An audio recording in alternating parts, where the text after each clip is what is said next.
আসসালামু আলাইকুম। BD computer টিপসের পক্ষ থেকে মাইক্রোসফট ওয়ার্ড বাংলা ভিডিও টিউটোরিয়ালের আজকের পর্বে আপনাদের সবাইকে স্বাগতম। আমরা গত পর্বে দেখেছিলাম টেবিল কিভাবে তৈরি করতে হয়। আজকে আমরা দেখব টেবিলের বিভিন্ন স্টাইল। তো গত পর্বে যারা না দেখে থাকেন তাহলে অবশ্যই আমাদের গত পর্বটা দেখে আসবেন, না হলে কিছুই বুঝতে পারবেন না। আজকের এই ভিডিওর ডিসক্রিপশন বক্সে গত পর্বের লিঙ্কটি দেওয়া থাকবে। এটা টিউটোরিয়াল পার্ট 5। আপনারা ওখান থেকে গত পর্বটি দেখে আসবেন এবং তার আগের পর্বগুলো যদি না দেখে থাকেন তাহলে অবশ্যই দেখে আসবেন। এবং আজকে আমরা টেবিলের বিভিন্ন স্টাইলের কাজ দেখব। তো চলুন আমরা শুরু করি।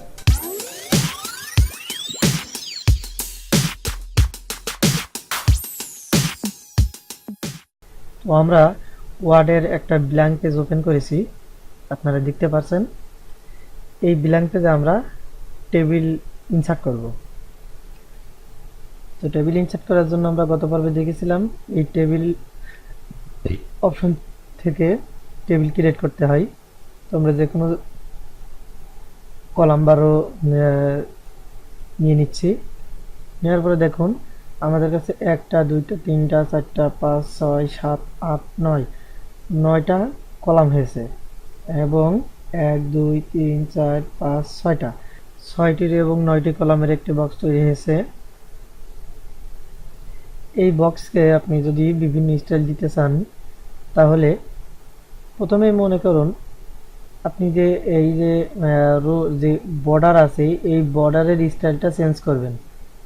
বর্ডারটি স্টাইল চেঞ্জ করতে হলে স্টাইল বলতে যে আপনি বর্ডার কেমন বর্ডার দেবেন। একটা সিঙ্গেল বর্ডার আছে, আপনি যদি চান ডাবল বর্ডার, ড্যাশিং বর্ডার, এগুলো বিভিন্ন বর্ডার নিতে পারেন। তো সেইগুলো নিতে হলে এখানে দেখুন ছোট্ট একটা আইকন আছে, লাইন স্টাইল বলে একটা আইকন।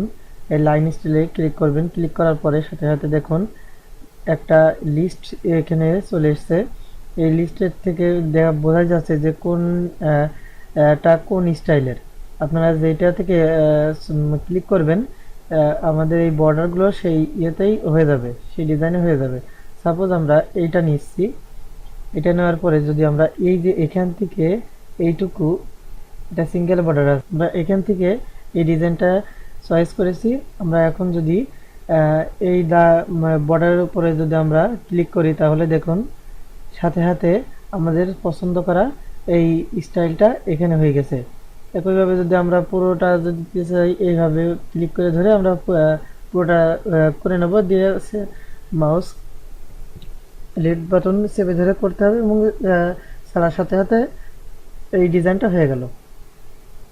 যদি আমরা এইভাবে কলামের এই বর্ডারটা যদি আমরা ওই ডিজাইন করতে চাই তাহলে এইভাবে আমরা ক্লিক করে আমরা এই ডিজাইনটা করতে পারি। আপনারা এই ডিজাইন ছাড়া আরও ডিজাইন আছে। সাপোজ আমরা অন্য একটা ডিজাইন নিয়ে আমরা এই ডিজাইনটা নিয়ে নিলাম। এই ডিজাইনটা যদি আমরা এখানে করতে চাই দেখুন আমরা এইভাবে ক্লিক করার সাথে সাথে ওই ডিজাইনটা হয়ে যাচ্ছে। এছাড়াও আরও ডিজাইন আছে। আপনারা যদি ছোট চিকন এই যে বর্ডারটা আছে এই বর্ডারের মতোই কিন্তু ডাবল, এটা আছে সিঙ্গেল বর্ডার আর একটা আছে ডাবল বর্ডার। আমরা যদি এখানে ক্লিক করে দেখুন ওই বর্ডারটা ডাবল হয়ে গেছে। পুরোপুরি করতে চাইলে এইভাবেই করে নেবেন। একটু সমস্যা করছে, দেখুন পুরোটা সিলেক্ট করার সাথে সাথে ডাবল বর্ডার হয়ে গেছে। এই বর্ডারগুলো আবার আপনি চিকন বা মোটা করতে পারেন। দেখুন এই যে এখান থেকে লাইন ওয়েট বলে একটা আইকন আছে, এখানে আপনারা ক্লিক করলে বর্ডারগুলো কতটুকু চিকন এবং মোটা হবে সেটা আপনারা নির্ধারণ করে দিতে পারেন। এখানে আছে 1/2 ইঞ্চি, 1/2 মানে 1/2 ইঞ্চি। আপনারা যদি এর থেকে একটু মোটা করতে চান তাহলে নিচেরটা সিলেক্ট করে দেবেন। দেখুন আমি এখানে এই ডিজাইনটা দিচ্ছি, সাইজটা বোঝা যাচ্ছে না, আমরা একটু বাড়িয়ে নিই, এটা দিই। এটা দেওয়ার সাথে সাথে দেখুন এটা থেকে অনেক মোটা হয়েছে। আপনারা বুঝতে পারছেন যে ডিজাইনগুলো আপনারা যেটা চয়েস করবেন সেটাই কিন্তু হবে। এই আমরা যদি এই ডিজাইনটা যদি একটু মোটা করতে চাই, সাপোজ যারা আছে যে অনেক মোটা আছে, আমরা যদি চিকন করতে চাই দেখুন 1/4 4 ভাগের 1 ভাগ মোটা হবে। আমরা এইটা যদি সিলেক্ট করি দেখুন এটা কেমন আর এটা কেমন, এটা অনেক চিকন, কিন্তু এটা অনেক মোটা। এখান থেকে আপনারা অনেক মোটা চিকন অনেক ডিজাইন করতে পারেন। দেখুন এটার থেকে আবার এটা অনেক মোটা। তো এই ডিজাইনগুলোর আবার কালার চেঞ্জ করতে পারেন। এটা কিন্তু পুরো আমাদের যে টেবিল তৈরি হয়েছে এই টেবিলের সবগুলো বর্ডার কিন্তু কালো রঙে আছে।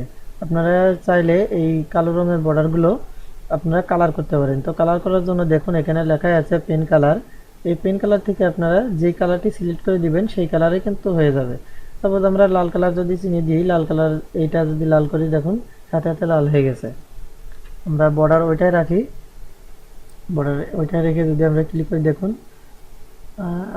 এখান থেকে কালো চিনাতে হবে, এই লাল কালার চিনাতে হবে। দেখুন এই বর্ডারটুকু লাল হয়ে গেছে। আমরা এই বর্ডারটুকু যদি করতে চাই এইভাবে আমরা লাল করে দিতে পারি। দেখুন আমরা এখান থেকে এইভাবে চেপে মাউস লেফট বাটন চেপে ধরে আমরা সবগুলোকে লাল করে দিচ্ছি। আপনারা লাল ছাড়া অন্য কালার করতে পারেন, আপনারা ইচ্ছা করলে সবুজ করতে পারেন আপনাদের পছন্দ মতো। সবুজ ছাড়াও আরও আছে হলুদ, আছে হলুদ চাইলে করতে পারেন। তো কালার ছাড়া এগুলো হচ্ছে বর্ডার কালার। বর্ডার কালার ছাড়া যদি আপনি চান যে এই ব্যাকগ্রাউন্ডের কালার চেঞ্জ করতে পারেন, এখান থেকে আপনারা ক্লিক করে নেবেন।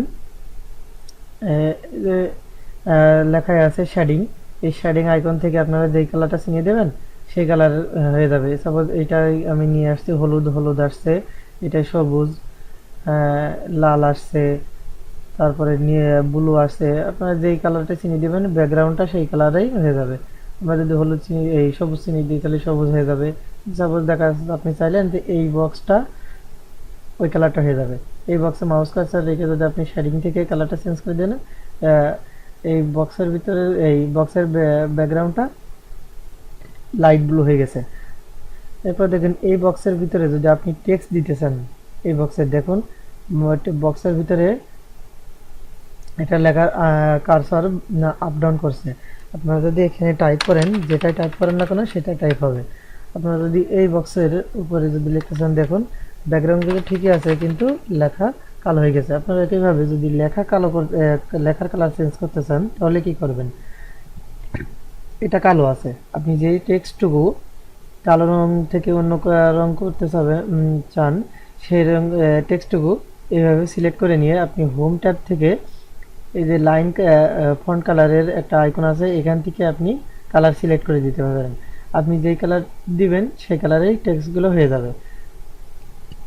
এমনিভাবে যদি আপনি হোম ট্যাব না যেয়ে যদি আপনি চান এইখান থেকে করতে পারেন। রাইট বাটন ক্লিক করে দেখুন, রাইট বাটন ক্লিক করার সাথে সাথে এখানে ফন্ট কালারের এই অপশনটিতে অটোমেটিক চলে আসছে। এখান থেকে আপনি কালারটা চিনিয়ে দিতে পারেন, সিলেক্ট করে দিলেই কালার চেঞ্জ হয়ে যাবে।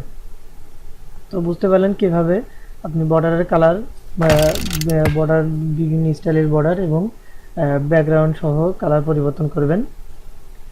তো আমরা আগামী পর্বে আরও বিভিন্ন স্টাইল দেখব, আরও সুন্দর সুন্দর আকর্ষণীয় কিছু ফর্ম তৈরি করা, বিভিন্ন টেবিল তৈরি করা আমরা আগামী পর্বে শিখব।